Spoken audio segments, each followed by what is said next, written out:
Pea-sized snails were considered extinct for 100 years will be released into the wild.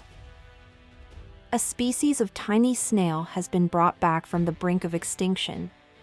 The desertus island land snails were believed to have disappeared altogether for 100 years, but experts have managed to breed them in captivity after discovering tiny populations on an isolated island called Desertus Grande in the Madeira archipelago, Portugal. Now more than 1,300 of the critically endangered snails are being released into the wild on the nearby island of Bugio.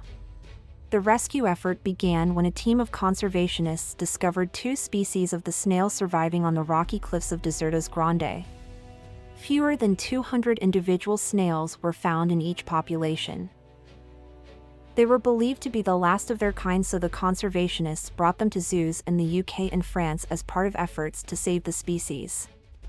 60 of the pea-sized snails were flown to Chester Zoo, where experts began a unique breeding program to boost their numbers. Both of the species were successfully bred in captivity for the first time ever. Dr. Gerardo Garcia, Chester Zoo's head of ectotherms, said, "When the snails first arrived in Chester, the very future of the species was in our hands. As a zoo conservation community, we knew nothing about them.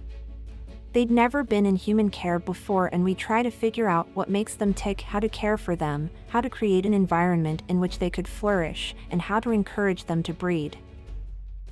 The snails had originally been all but wiped out due to invasive goats, rats and mice. Experts chose to relocate them to Bugio Island as they would be less at risk from these threats.